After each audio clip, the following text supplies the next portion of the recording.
Good morning, ladies and gentlemen. My name is Kelly Osborne, and I am the chair of your board of directors. It is my pleasure to welcome you to the 2026 annual meeting of the shareholders of Kinross Gold Corporation. We thank you for attending our virtual meeting. I would like to note that Kinross is permitted to hold a virtual meeting of its shareholders both under the Ontario Business Act and our bylaws.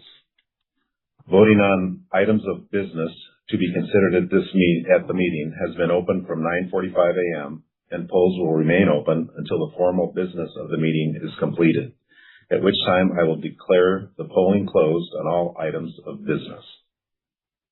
I will also pause briefly for you to vote as we go through the items of business today. Shareholders who have voted in advance are not required to vote again during the meeting unless they wish to change their voting instructions. Shareholders may submit questions for the board or management through the question box on the virtual meeting page. Instructions on how to ask questions and the voting procedure will appear on your screens. The moderator will relay the questions and the CEO will be addressed after the CEO presentation. Joining me electronically this morning are the other director nominees, Paul Rollinson, CEO of the company, members of the senior leadership team of Kinross, and Michelle Long, the corporate secretary of Kinross. Also joining us is Ms. Heather Cheeseman, partner at KPMG, the company's auditor. A recording of this meeting will be available on Kinross website and on this meeting portal after the meeting. Pursuant to the bylaws, I, as chair of the corporation, will chair the meeting, and I appoint Michelle Long, corporate secretary of the corporation, as secretary of the meeting. I further appoint Computershare Investor Services, Inc., through its representative, Daniela Munoz, to act as scrutineers. The notice calling this meeting of shareholders was mailed on March 30th, 2026, to all the shareholders of record on March 5th, 2026. The secretary will attach to the minutes of this meeting the declaration of Computershare Investor Services, Inc., confirming the mailing of the notice of meeting. The scrutineers have submitted their preliminary report on attendance, and it shows that holders of more than 939 million common shares, representing approximately 78% of the outstanding common shares, are represented at today's meeting. As a result, we have a quorum for the meeting. In order to expedite the formal part of the meeting, I have asked Samantha Sheffield and Cassandra Spezza, both shareholders of the corporation, to move and second each motion. Notice having been given in accordance with the bylaws and a quorum being present, I declare that this meeting is duly constituted for the transaction of business. The minutes of the previous annual meeting of Kinross held on May 7th, 2025 may be requested by contacting the corporate secretary of the corporation. Prior to commencing our items of business, I would like to report that the consolidated financial statements for the fiscal year ended December 31st, 2025, including the balance sheet and accompanying statements, together with the auditor's report, are all contained in the annual report previously made available to shareholders. Printed copies of the annual report may be requested by contacting the corporate secretary of the corporation. The first items of business is the election of 10 directors to hold office until the next annual meeting of shareholders or until their successors are elected or appointed. At this time, I would like to take the opportunity to name the other director nominees who are present on this call. We have George Albino, Glenn Ives, Ave Lethbridge, Michael Lewis, Candace McGibbon, Elizabeth McGregor, Kelly Osborne, George Pastalis, Paul Rollinson, and David Scott joining us.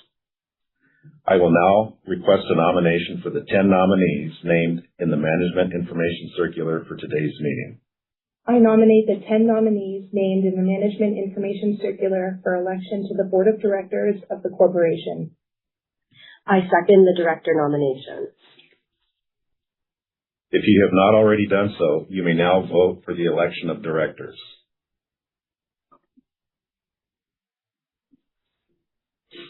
As the number of nominees is equal to the number of directors required to be elected, I now declare George Albino, Glenn Ives, Ave Lethbridge, Michael Lewis, Candace McGibbon, Elizabeth McGregor, Kelly Osborne, Paul Rollinson, and David Scott, elected as directors of the corporation to hold office until the next annual meeting of shareholders or until their successors are duly elected or appointed. The next item of business is the appointment of KPMG LLP.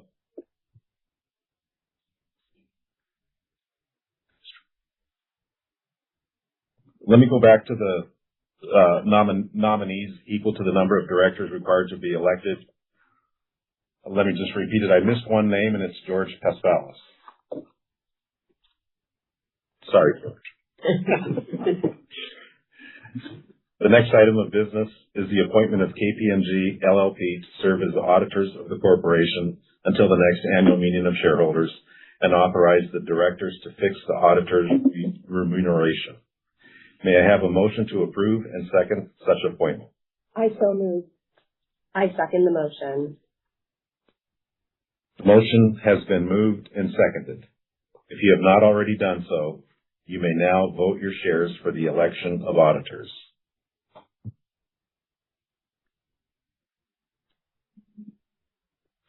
The last item of business is an advisory resolution respecting Kinross's approach to executive compensation. Details of Kinross's approach to the compensation of its executives and the text of the proposed advisory resolution are included in the Management Information Circular. May I have a motion to approve such resolution? I so move. I second the motion. The motion has been moved and seconded. If you have not already done so, you may now vote your shares on the advisory resolution with respect to executive compensation.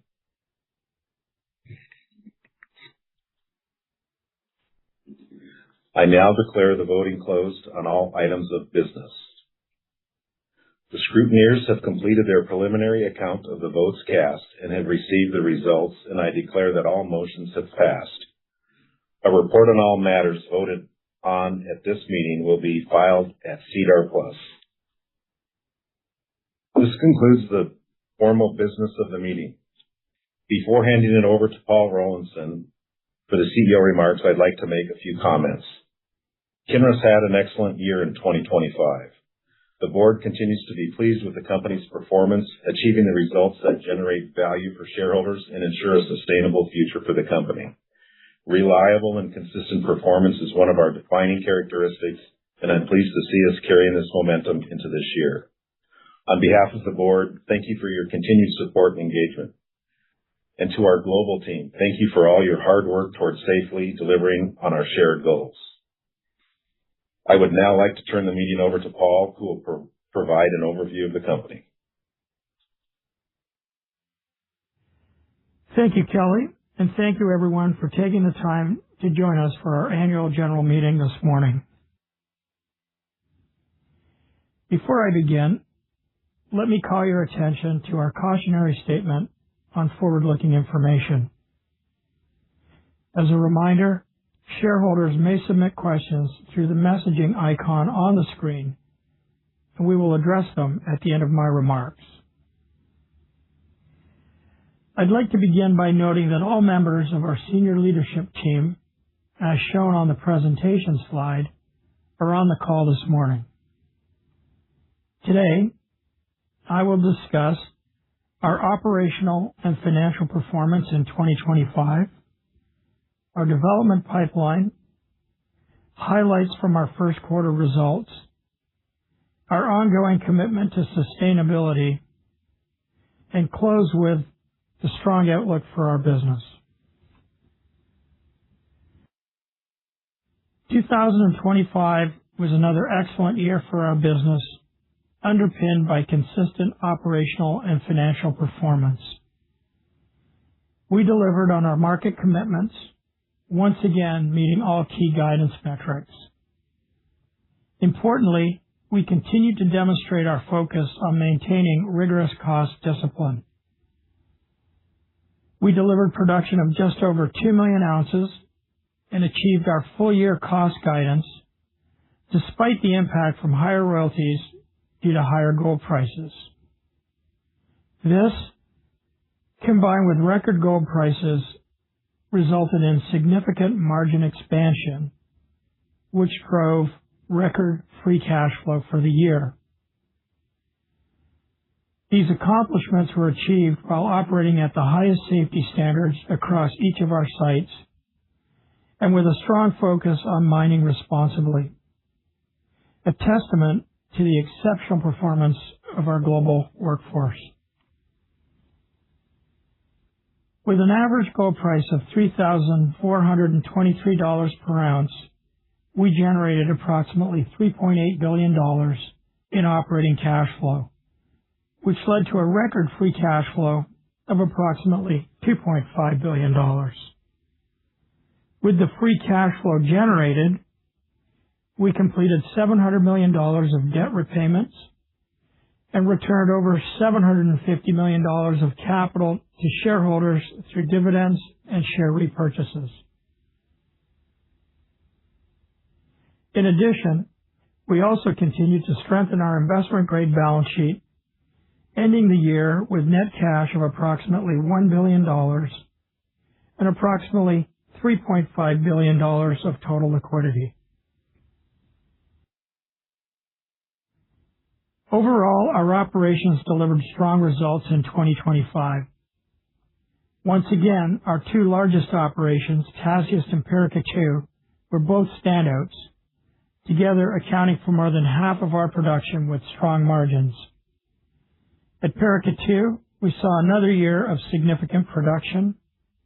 Full-year production of over 600,000 ounces exceeded the midpoint of guidance, with production exceeding 500,000 ounces for the 8th consecutive year.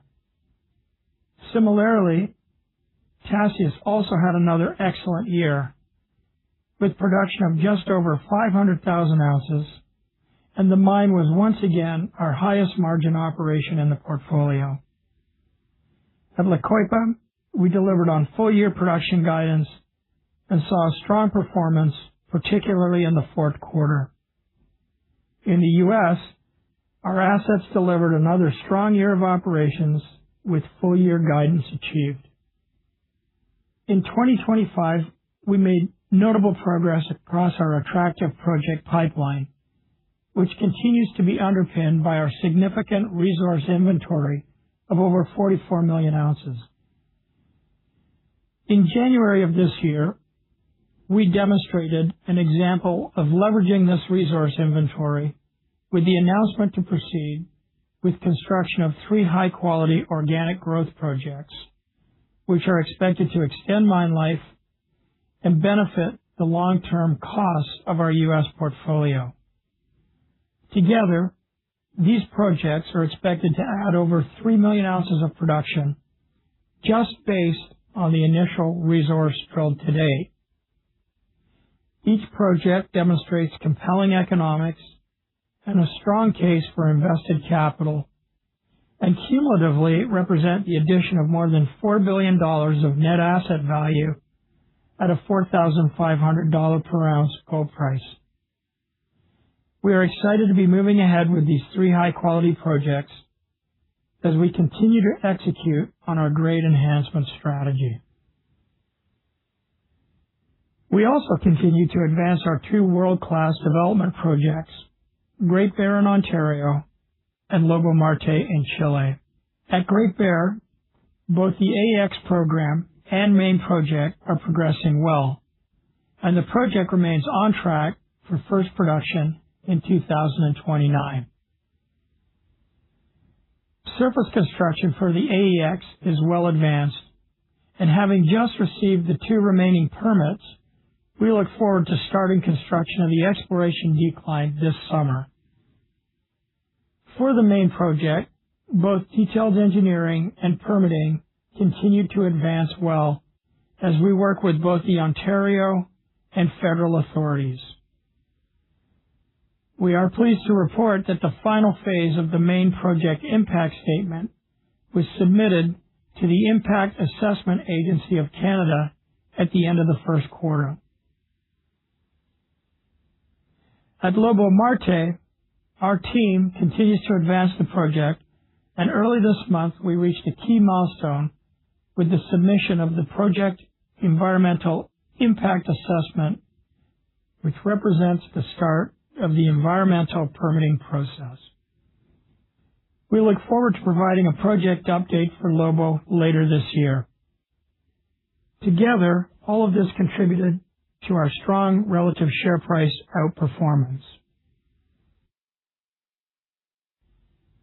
Turning now to our first quarter results, which we announced yesterday, our operations continued to deliver strong results in Q1. Production of 493,000 ounces was on plan, with solid contributions from both Tasiast and Paracatu, which again provided over half our production. Cost of sales of $1,397 per ounce and an all-in sustaining cost of $1,732 per ounce resulted in strong margins and delivered our fourth consecutive quarter of record free cash flow of approximately $840 million. Our cash and liquidity position improved during the quarter to approximately $2.2 billion of cash and approximately $3.9 billion of total liquidity after returning approximately $300 million of capital through dividends and share repurchases. Turning now to sustainability. Our strong track record of sustainability performance continued in 2025. Our annual sustainability report, which is our 18th year of reporting, will be published later this quarter. The report will provide a comprehensive update on the progress we made in 2025 and what we aim to accomplish in 2026 and beyond. Some notable highlights from the report that we look forward to sharing include, under the heading of Environment, or E, we completed an energy efficiency program delivering an estimated 1.5% reduction in greenhouse gas emissions through the implementation of 38 projects across our sites.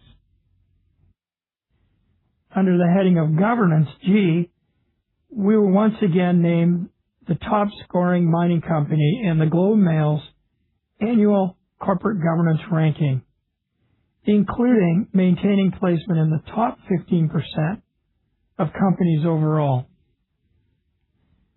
And under the heading of Social, S, we spent approximately $2.9 billion on goods and services in our host countries and made approximately $19 million of monetary and in-kind contributions. We are particularly proud of the positive impacts our operations generate for host countries and communities. I'd now like to share a brief video highlighting two of the more meaningful initiatives we have advanced specifically at Tasiast, intended towards improving access to healthcare and supporting sustainable community development projects.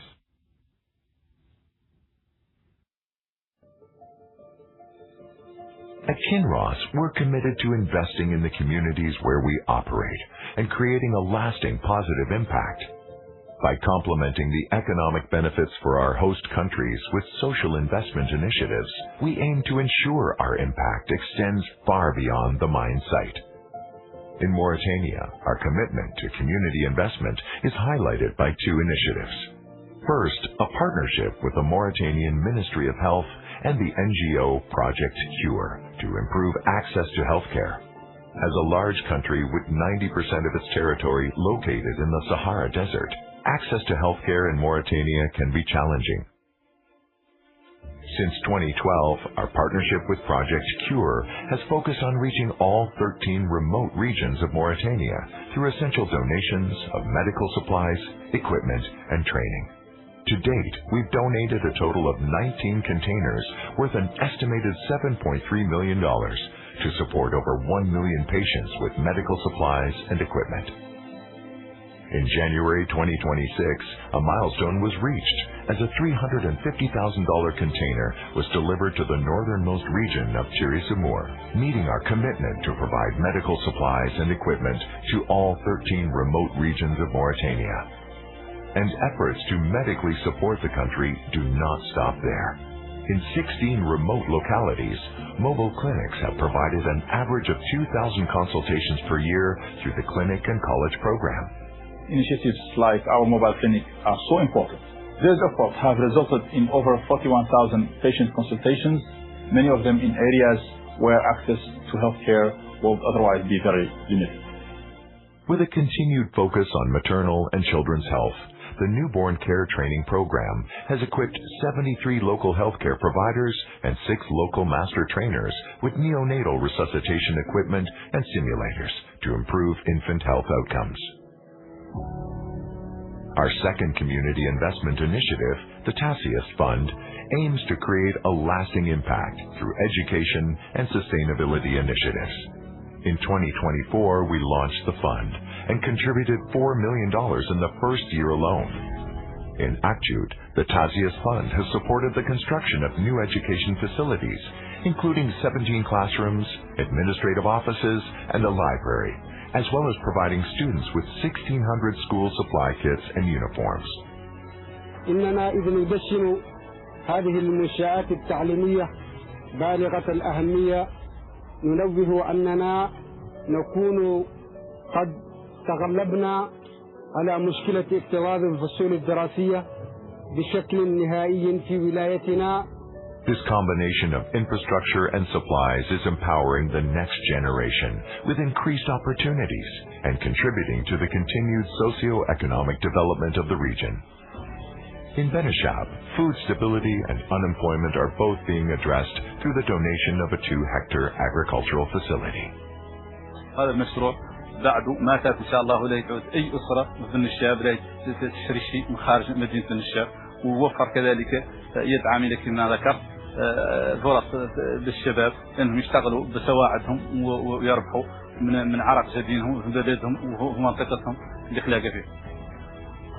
With a large-scale water tank and a solar-powered artesian well, the facility is also expected to support the community's demand for drinking water. Kinross is also working to build a market and meat processing plant, expected to launch in 2026. As a proponent of responsible mining, Kinross strives to generate sustainable value in Mauritania and at all of its operations and projects. By approaching each social investment project with respect for the people, places, and cultures of our host countries, we strive to create positive economic and social benefits that extend well beyond the life of mine.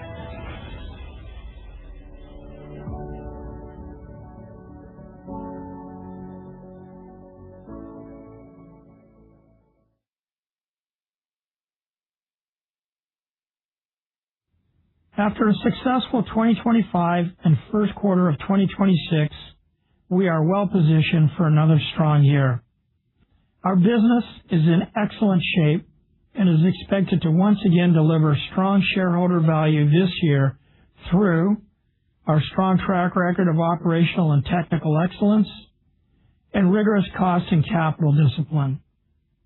Our strong margins, cash flow outlook, and leading free cash flow yield, our attractive relative valuation and share trading liquidity, complemented by our very strong investment-grade balance sheet, our attractive return of capital through share buybacks and dividends, our strong exploration and attractive project development pipeline, and our leadership in sustainability. We believe that by delivering on our commitments and given our attractive relative valuation, we continue to offer strong upside in our share price. In closing, I'd like to thank our global team for an exceptional year in 2025 and start to 2026.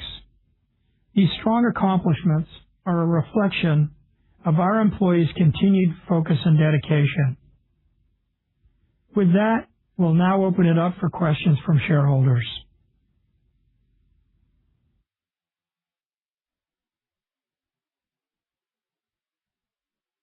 There are no questions from shareholders at this time. Great. Thank you, Samantha. And thanks, everyone, for joining us at today's meeting. We look forward to catching up with you all in the coming weeks in person. Thank you for joining.